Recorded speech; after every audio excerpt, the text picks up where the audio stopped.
Bharatiya Janata party को 5 वर्ष की जो सत्ता प्रदेश देश में मिली,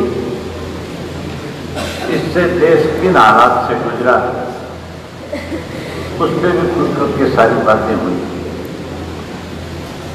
साथियों, जब लोकसभा का चुनाव हो रहा था, लोकसभा के चुनाव से पहले लोग कांग्रेस के 10 साल के कुशासन से दुखी थे, परेशान थे। लोग बदलाव चाहते थे, कांग्रेस को सत्ता से पार करना चाहते थे। लोगों के सामने कोई ऐसा विकल्प नहीं था कि जिससे वो अपने मन चाहे वोट डाल करके अपनी मर्जी की सरकार बना सके। कोई तीसरा मोर्चा बना नहीं, और तीसरा मोर्चा जब नहीं बना है तो लोगों ने मजबूर होकर के भारतीय जनता पार्टी के पक्ष में मतदान करके कांग्रेस को सत्ता से पार किया। कांग्रेस सत्ता से चलेगी, और सत्ता में आने से पहले भारतीय जनता पार्टी के नेताओं ने, खास करके देश के प्रधानमंत्री नरेंद्र मोदी जी ने बहुत बड़े बड़े वायदे देश के लोगों के सामने करे। अगर मैं सारे वायदों का तो जिक्र करूंगा तो बहुत लंबा समय लग जाएगा। 3 ऐसे मुख्य वायदे थे जिससे हर व्यक्ति प्रभावित होता था। आम आदमी ये सोचता था कि अगर ये 3 वायदे भी पूरे हो गए तो भी आम आदमी को एक बहुत बड़ी राहत मिल जाएगी। पहला वायदा किया था कि इस देश से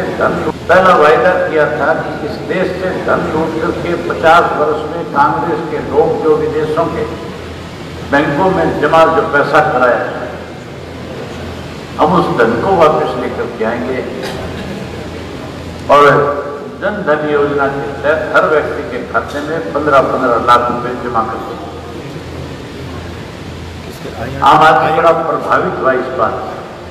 उसने ये मान लिया था कि 15 लाख जब तेरे खाते में आएगा तो आज जो छोटा मोटा कर्जा जो तेरे सर पे है, जिसकी वजह से परेशानी है, तो कर्ज मुक्त हो जाएगा, बचे हुए पैसे से अपना कारोबार कर लेगा।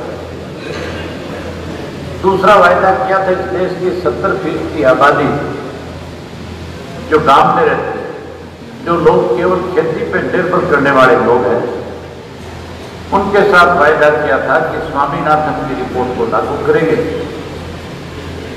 और फसल का जो लागत मूल्य है उससे 50% किसान को ज्यादा देंगे। किसान ने भी ये मान ली थी कि तेरी भी पोबारा हो जाएगी, तो भी कहीं ना कहीं आर्थिक रूप से उभर जाएगा, मजबूत हो जाएगा। और तीसरा वायदा किया था नौजवान बच्चों के साथ जो पढ़े लिखे थे, इनसे कहा था कि अगर हमारी सरकार बन गई तो 2 करोड़ बच्चों को हर साल रोजगार और नौकरी दे देंगे। तीनों ऐसे वायदे थे जिससे हर वर्ग के लोग प्रभावित होते थे।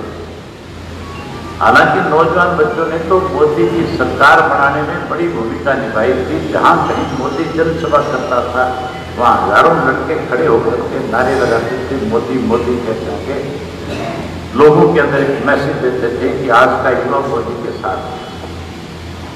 लेकिन सबसे ज्यादा मायूस अगर कोई हुआ तो इस देश का युवा होगा।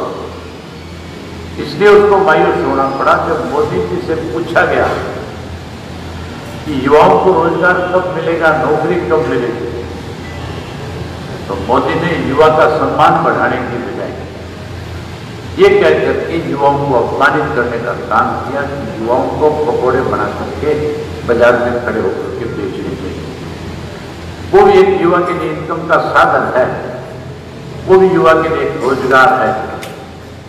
जिन युवाओं ने इंजीनियरिंग कर रखी है, जिन युवाओं ने MBA कर रखी है, जिन युवाओं ने PhD कर रखी है, जो कहीं साइंटिस्ट बनने थे, कोई डॉक्टर बनना था, कोई लेक्चरर लगना था, कोई प्रोफेसर बनना था, उन युवाओं को कहते हैं कि आप पकौड़े बेच करके अपना गुजारा करें। जहां युवा को अपमानित किया वहीं 15-15 लाख रुपए की बात कह करके आम आदमी का वोट हासिल कर दिया। मैं पूरे हरियाणा प्रदेश के लगभग सब गांवों में जाकर भारतीय जनता पार्टी के पास तो कोई ऐसा चेहरा ही नहीं है जो ग्रामीण अंचल से आकर के चुनाव लड़ने वाले। यहाँ तो ऐसे ऐसे पैरासूट से लोग लेकर के बीजेपी उतारती है जिनका आप लोगों से दूर दूर का वास्ता है।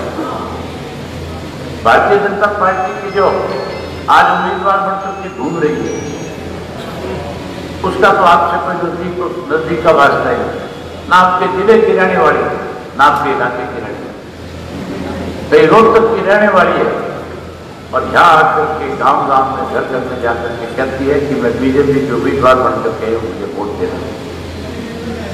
सब्सक्राइब करें और साइड में दी घंटी को भी दबाएं ताकि आप तक हर समाचार पहुंच सके।